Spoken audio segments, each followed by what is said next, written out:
বিকেলবেলা বন্ধুদের সাথে কথা বলতে বলতে রাস্তা দিয়ে হেঁটে যাচ্ছি। হাসি মজা করতে করতে যাচ্ছি, হঠাৎ কোথা থেকে একটা মেয়ে আসলো। মেয়েটা পিচ্চি, হয়তো ক্লাস 5-এ বা 6-এ পড়ে। আমাদের সামনে এসে আমাকে বলতে লাগলো, এই যে ভাইয়া, আমার একটা উপকার করবেন। বলো পিচ্চি আপি। আমি মোটেও পিচ্ছি না, আমি ক্লাস 6-এ পড়ি।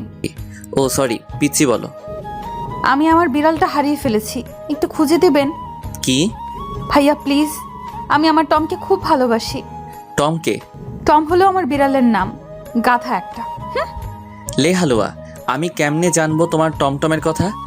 দেখুন ভাইয়া, আমার টমকে টম বলবেন না। আচ্ছা তুমি কি পাগল? আপনাকে আমি এই বলে আমার হাতে কামড় দিয়ে দৌড়ে চলে গেল। এসব আমার বন্ধুরা দেখে হাসতে লাগলো।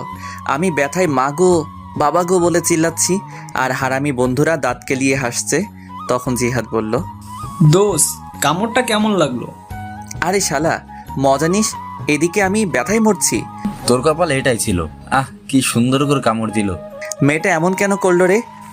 তুমি চান্দু মেয়েটাকে পাগল বলবা, আর মেয়েটা তোমায় চুমু দিবে? চুমু দিলে না করি না, আমার মন অনেক বড়, সেখানে সবার জায়গা হবে। সবাইকে বোনের নজরে দেখবি। দেখলি না মেয়েটা তোকে কি সুন্দর করে ভাইয়া ডাকলো। ভাইয়া থেকে জামাই হব, তোদের কথা দিলাম।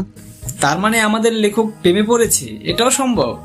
ইয়ে না মানে হাত ব্যথা করছে, চল। কথা এড়িয়ে যাচ্ছিস কেন? তুই ব্যথায় মরে যাওয়ার আগে স্বীকার কর।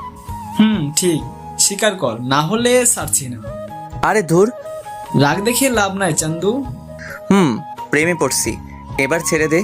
এরপর হাত ধরে বাসায় চলে যেতে লাগলাম। এবার আমার পরিচয়টা দেই, আমি শাহরিয়ার রহমান, এবার এসএসসি দিব। বাবা মার তৃতীয় সন্তান, আমি ছোট, আমার বড় ভাই আর আপু আছে, বাবা আইনজীবী, মা গৃহিণী। আমি বাসায় গিয়ে কলিং বেল দিলাম, একটু পর ভাবি এসে দরজা খুলে দিল। ভাবি, খুব খিদে পেয়েছে। সোফায় বস, চা আর বিস্কুট দিচ্ছি। আচ্ছা ঠিক আছে মা, কই? রুমে আছে হয়তো। এরপর ভাবি চলে গেল, আমি সোফায় বসে ফোন টিপছি। একটু পর ভাবি চা বিস্কুট নিয়ে আসলো, আমি চা খাচ্ছি আর ভাবির সাথে গল্প করছি। তখন ভাবি বলল, শারিয়ার, আমাকে নিয়ে আমাদের বাসায় যাবে? কেন ভাইয়া? তোমার ভাই তো ভাই, আর তার কোনো সময় নেই, তাই বললো তোমাকে নিয়ে যেতে। ও আচ্ছা, কবে যাবে? কালকে যাব। আচ্ছা তাহলে আমি কালকে স্কুল শেষে নিয়ে যাব। আচ্ছা, এখন গিয়ে পড়তে বসো কেমন? এরপর আমি আরও কিছুক্ষণ গল্প করে রুমে গিয়ে পড়তে বসলাম। কিন্তু আমার একটা অভ্যাস, পড়তে বসলে ফোন টিপি, তাই দুইটাই করতে লাগলাম। একটু পর আপু আসলো, আপু এসে ঝাড়ি দিয়ে বলল, কিরে, পড়তে বসে ফোন টিপিস কেন? আমার মনে রং লাগছে এই জন্য। চুপচাপ পড়তে বস। তুই প্রেম কর যা। থাপ্পড় দিব একটা, সে তোর দুলাভাই হয়। হইছে, যা তো, বিরক্ত করিস না। এরপর চলে গেল। আমিও মোটামুটি কালকের পড়া শেষ করে রাতের খাবার খেতে গেলাম। খাবার খেয়ে রুমে এসে ফোনটা চার্জে দিয়ে শুয়ে পড়লাম। আর তখনই মনে হলো রাস্তায় দেখা সেই পিচ্চি মেয়েটার কথা। আমি মেয়েটার কথা ভাবছি আর একা একা হাসছি। সত্যি মেয়েটা অনেক সুন্দর। এই পিচ্চি মেয়েটা যদি আমার বউ হতো কত ভালো হতো। আচ্ছা, তার নামটা জানা হলো না, কি করা যায়? কালকে কি মেয়েটা সেখানে আসবে? আর আসবে কেন? মেয়েটা তো পিচ্চি। উফ, যদি দেখা হতো মন ভরে দেখতাম।